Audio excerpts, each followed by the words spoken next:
Hello everyone, welcome to Edutap. I am Tanushree. तो students के दिमाग में एक डाउट होता है कि मैम क्या जो हम ईएसआई नाबार्ड ग्रेड एग्जाम के फेज 1 के लिए पढ़ते हैं वही सेम ईएसआई फेज 2 के लिए भी काम आ जाती है या फेज 2 के लिए हमें कुछ एक्स्ट्रा करना पड़ता है। So students, let's analyse. अगर मैं फेज 1 ईएसआई की बात करूं और यहाँ पर अगर हम topic wise distribution of question देखते हैं तो मेजरली जो क्वेश्चन होते हैं out of 40 question around 35-36 question जो होते हैं वो हमें करंट अफेयर्स से ही देखने को मिलते हैं।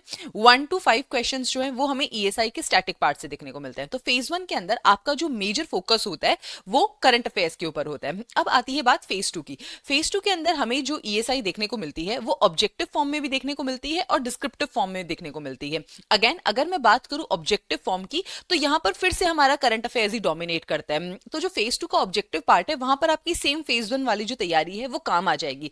लेकिन अगर मैं बात करती हूं डिस्क्रिप्टिव पार्ट की तो ये कुछ क्वेश्चंस हैं जो हमारे 2024 के डिस्क्रिप्टिव पार्ट में पूछे गए थे। So if you have a look at this particular questions, India has seen a financial inclusion transformation from 2014 to 2024.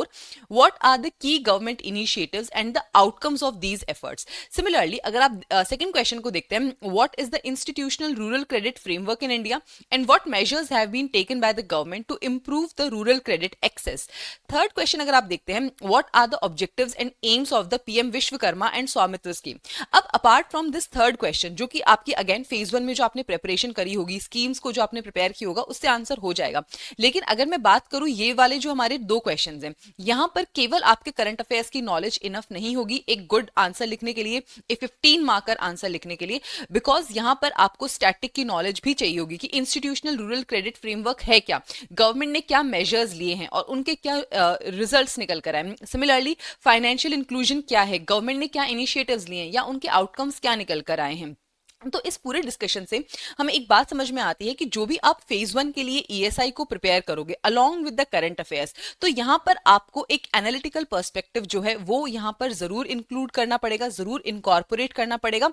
Specially जो हमारे सोशल इश्यूज वाले टॉपिक हैं या फिर जो हमारे ईएसआई के मोस्ट इंपॉर्टेंट टॉपिक्स हैं जिनके ऊपर ऑलरेडी मैं एक वीडियो बना चुकी हूं, तो उन सारे टॉपिक्स के बेसिस पे आपको उनका एक फॉर्डर मटेरियल बनाना पड़ेगा, थोड़ा एनालिटिकल इन नेचर कि what is meant by those terms, right, उसके रीजंस क्या हैं, कैरेक्टरिस्टिक्स क्या हैं, गवर्नमेंट इनिशिएटिव्स क्या हैं, ठीक है, और उन गवर्नमेंट इनिशिएटिव्स के रीजन आउटकम्स क्या हैं। ये सारी चीजों के ऊपर आपको एक फॉर्डर मटेरियल जो है एक्स्ट्रा प्रिपेयर करना पड़ेगा for the phase 2 as compare to the phase 1। So I hope this video was helpful. Thank you.